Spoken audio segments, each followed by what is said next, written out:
My girlfriend admitted she cheated on me. I needed a real man, she said with a smile. My friends took her side.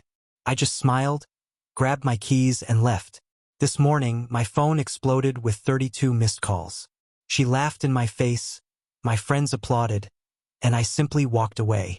But now, out of nowhere, they're all desperate to talk to me. Something tells me the situation has changed, and I didn't even have to lift a finger. Looking back, I should have seen it coming. The signs were there, scattered like breadcrumbs over the last few months of our relationship. But when you've been with someone for 3 years, you tend to give them the benefit of the doubt. At least, that's what I kept telling myself. It started with little things. Alyson began staying late at work more often, which wasn't unusual during busy seasons. But then came the new perfume I didn't recognize. Clothes I'd never seen started appearing in our closet. And suddenly, her phone became a sacred object that was never more than an arm's length away. I was never the jealous type. Never. But something felt off. The way she pulled away when I tried to hug her from behind while she was on her phone. How she stepped outside to take calls, claiming they were from work, the constant girls' nights, with friends whose names I'd never heard before. Last Tuesday, I was folding laundry when her phone, sitting on the coffee table, lit up. A preview of a message from someone named Jay popped up on the screen. I already miss you. Last night was... The rest was cut off, but my stomach dropped. I didn't want to be the guy who checks his girlfriend's phone, but it felt like the universe was screaming at me to wake up. When she got home that night, I decided to be direct. She was in the kitchen making a smoothie like nothing was wrong. The sound of the blender filled the apartment as I leaned against the doorway, watching her. "Who's Jay?" I asked when she finally turned it off. Her reaction was instant, her shoulders tensed. But then she did something unexpected. She smiled. Not her usual warm smile, but something cold, almost victorious. "I was wondering when you'd figure it out, Michael," she said, taking a sip from her glass. "Jay is my boss. And yeah, I've been sleeping with him for 2 months." The way she said it was like a slap in the face. No guilt, no shame, just pride. "I needed a real man," she continued with a smug smile. "Someone who knows what he wants and goes for it. Not someone who spends weekends playing video games with Jacob and watching stupid movies." I stood there, processing her words. 3 years together, and this was how she really saw me. Amid the shock, I felt something else rise. Not rage, but a strange clarity. "Does Asha know?" I asked, thinking about our mutual friend who had introduced us. "Oh yeah, she's known for weeks." Alyson laughed. "Actually, most of our friends know. They get it. Jay can actually give me a future, not just dreams and excuses." That hurt more than the betrayal itself. These people are friends, people we celebrated birthdays and holidays with, shared countless dinners with. All of them watching this unfold, probably laughing behind my back. I pulled out my phone and opened the group chat with Jacob and Chris. "Is it true? Did you guys know?" Jacob replied quickly, "Bro, you're amazing, but Alyson deserves someone more stable. Don't take it personally." Chris chimed in, "We didn't want to hurt you, but maybe this is for the best." I looked up from my phone and saw Alyson watching me, still with that smug smile. She was expecting an explosion, a spectacle, a drama to tell afterward. Poor Michael, so immature, losing his mind. But instead I smiled, a genuine smile that caught her off guard. Without saying a word, I went to the bedroom, grabbed my backpack. I always had one packed for weekend trips. Put my laptop inside, and took my keys. As I passed through the kitchen again, Alyson was watching me, her smile beginning to fade. "Where are you going?" she demanded. "Far away," I simply replied. "And you can keep the apartment. I'm sure Jay can help you with the rent." I heard her start to say something as I closed the door, but I didn't stop to listen. My phone was already buzzing with messages, probably from our so-called friends trying to justify themselves. As I drove, I turned off my phone and felt something I hadn't expected. Relief. Sometimes losing everything shows you exactly what you never really had. I had no idea where I was going, but for the first time in months, I felt like I was heading in the right direction. Update. First, thank you all for the support on my last post. I never imagined it would go viral like this. A lot has happened in the past week, and to be honest, I'm still processing everything. I've been staying at a small hotel on the outskirts of town. It's not the most luxurious place, but it's clean, and the owner, an older man who introduced himself as Pet, seems like a good person. When he heard my story, he even gave me a discount on the weekly rate. After 2 days of silence, I turned my phone back on. 32 missed calls, 47 text messages. Most were from Alyson, some from Jacob, Chloe, and a few numbers I didn't recognize. But what really caught my attention was the flood of notifications on my social media. Alyson had been busy, very busy. Her Instagram stories painted a scene I recognized, but with some creative details. Apparently, I was a controlling, jealous boyfriend who monitored her every move. According to her posts, I emotionally manipulated her for years, isolated her from her friends, and when she finally stood up for herself, I had a violent outburst. Every post was filled with sympathetic comments, even from people I had considered friends. The grand highlight? A tearful video where she claimed I financially abused her because we split the bills 50-50, while I hoarded all my money. Interesting, considering she earned more than I did and was the one who insisted on that arrangement. And then the message from Gemma, a coworker I've known for years. Hey, I think you should check your email. Something's circulating at work about you. And there it was. An email sent to all employees about fostering a safe work environment, with a not-so-subtle reference to concerning behaviors from certain staff members. No names were mentioned, but the implication was obvious. I should have been furious. Maybe I should have responded, posted my side of the story. But honestly, I was just curious. How far would she take this? Pretty far, it seems. Yesterday, I stopped by the cafe we used to go to. I thought I'd be safe since Alyson always hated the coffee there. I was wrong. The barista, who had always been friendly to me, looked at me like I was dirt on the bottom of her shoe. Then I found out why. Alyson had become a regular, sharing her survival story with anyone willing to listen. But here's the interesting part. While picking up some clothes from a storage place, I ran into Juliana, her best friend. She looked nervous, glancing around like she was afraid someone would see her talking to me. "You need to be careful," she whispered.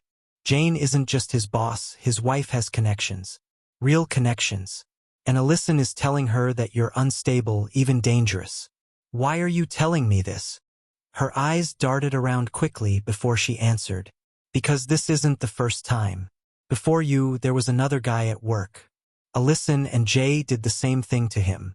In the end, he left town. That conversation changed everything. I spent the night digging through records, social media, anything I could find. And guess what? The guy was real. Mark something. He completely disappeared from social media right when Alyson started working at the company. This morning, I got a call from our landlord. Alyson had tried to remove me from the apartment lease, claiming I had abandoned the property. When that didn't work, she told him I was threatening her. But he didn't fall for it. In fact, he called to warn me. His sister had gone through something similar years ago. And then came the final blow. While all this was happening, I received a message request on Instagram from an unknown profile. The profile picture showed an elegant woman in her 40s, wearing expensive jewelry. The message was short. "I think we need to talk about my husband and your girlfriend. Coffee tomorrow. Best, Mrs. J. I'm meeting her in an hour." Something tells me Alyson's story about a real man is about to get a lot more complicated. Update. Sorry for the delay in updating. These past 2 weeks have been intense. That coffee with Mrs. J changed everything. Turns out, she had been gathering evidence for months. Not just about Alyson and her husband, but about a pattern of behavior within the company. Remember the guy Juliana mentioned? The one who left town. He wasn't the first. Mrs. J had documented at least 3 similar cases over the past 5 years. Young female employees would get involved with her husband and then help get rid of anyone who could expose them. But this time, Mrs. J was done staying silent. She had messages, emails, expense reports, and even security camera footage from the parking lot. But she wanted one last thing: public exposure. And that's where the company's annual party came in. I had no intention of going. Why would I? But Mrs. J had other plans. Sometimes the best revenge is simply letting people show who they really are. The party was held at an upscale hotel downtown. I arrived late, dressed better than ever for a company event. The reactions when I walked in were priceless. Alyssa nearly spilled her drink. Jay went pale in an instant, but the best part? I didn't have to do a thing. Chloe was the first to approach, clearly drunk. "You've got a lot of nerve showing up here," she said, loud enough for everyone to hear. "After everything you did to Alyssa." I just smiled. "Everything I did to her? Interesting. Tell me more." That's when Gemma stepped in. "Remember her? My coworker." Well, turns out she had been gathering evidence too. Screenshots of messages where Alyssa bragged about her achievements in company chats. Recordings of her planning the narrative with Jay. And then, Gemma made the announcement. "I think we all want to hear the real story." The next hour was a domino effect. Mrs. J chose the perfect moment to step into the room, holding a tablet. Suddenly, the party's projector accidentally started displaying screenshots and incriminating photos. Alyssa went into full panic mode, desperately trying to control the narrative. But the real show came from Jacob. Good old brown-nosing Jacob, except when betraying you could advance his career. Jacob had been recording everything on his phone, planning to show it to Jay later as proof of his loyalty. Instead, he ended up capturing Alyssa's complete meltdown. "You think you're so smart?" she screamed, looking straight at me. "You and that bitter old hag are trying to ruin everything I built. Jay loves me. We're going to have a life together." That's when Mrs. J revealed the cherry on top. The divorce papers were already signed. Turns out, Jay had promised Alyssa the same future he had promised all the ones before her. Same script, different actress. The best part?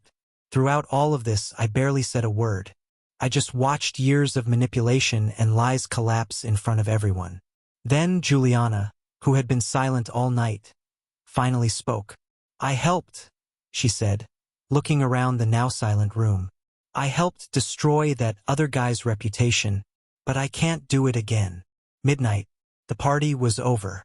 Alyssa stormed out, mascara running down her face.